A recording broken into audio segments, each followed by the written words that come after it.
La combinaison de facteurs pèse sur le moral des investisseurs. Le marché doit en effet se résoudre à l'installation de la seconde vague de l'épidémie de Covid-19 qui rend désormais inéluctable de nouvelles mesures dans les prochains jours. De plus, les investisseurs se font désormais à l'idée qu'un plan de relance aux États-Unis ne sera pas adopté avant le scrutin du 3 novembre. Le CAC 40 termine la séance sur une baisse de 1,90% vers les 4816 points. Du côté des valeurs, le secteur technologique est emporté après les annonces de SAP hier. Le spécialiste de logiciels professionnels a en effet abaissé ses prévisions annuelles en raison de la crise sanitaire. Le groupe allemand connaît aujourd'hui sa pire séance boursière depuis 1996. Cette chute historique emporte toute la tech européenne. Capgemini baisse de 6,29%, Worldline de plus de 5%, Atos de 3,22%. À noter la forte baisse de Total, poids lourd du CAC 40, moins 3,65%, pénalisé par la chute des cours du brut. L'aggravation du contexte sanitaire pèse en effet sur la demande. Contre la tendance, Peugeot gagne 0,42%.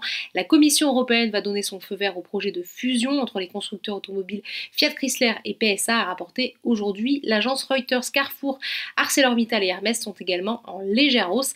À noter qu'après avoir bénéficié des résultats encourageants du vaccin contre le Covid-19 développé par AstraZeneca, Sanofi a finalement basculé dans le rouge, moins 0,14%. A contrario, sur le SBF 120, la hausse a tenu pour le secteur de la santé avec Albioma qui gagne un peu plus de 1%, Biomérieux 0,79%.